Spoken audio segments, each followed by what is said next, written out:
This is quite a specialist area, and I doubt whether many of you have got much knowledge of this. You will have seen it if you've been to the doctor's surgery, or indeed on NHS Direct, that kind of thing. They're good examples of.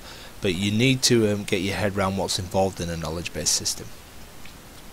Here's a good definition of a knowledge-based system. This will differ a bit, this whole presentation, from what's in your syllabus course text, because I don't think that explains it too well. I think there's some better explanations here, but you could choose either really to use. It's really what suits you, as long as you understand it.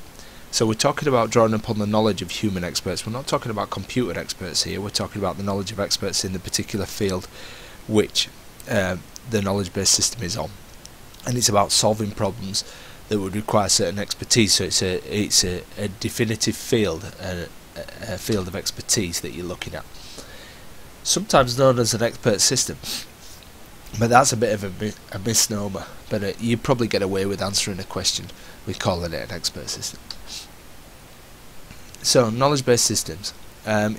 These are the advantages really, although arguably the first one, the consistent answers, consistent answers could be really seen as a disadvantage as well, but let's call it an advantage for the sake of understanding it. So you've got some level of consistency from this system, where if you put the facts in once or put them in again, for instance, if you go to the doctors and give him one set of symptoms, and somebody comes in after you and gives him the exact same set of symptoms, it's going to come up with the same answer, the same diagnosis in that case.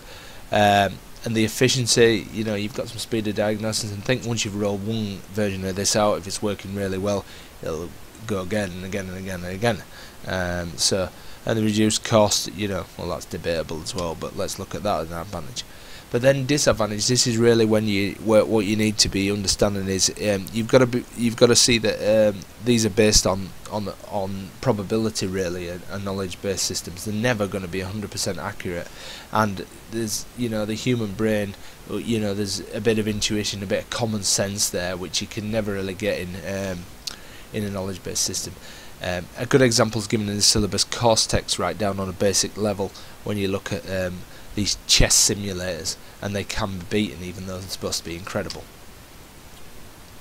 So this is what makes up a knowledge-based system. It's made up of these 4 parts, and just try and think of something in the middle where all the knowledge is stored, and that's everything that an expert would pass on, and that's everything all the data that's put into the system. Then you've got a set of rules which relates all the data together, and then you've got algorithms, which is just if then. So if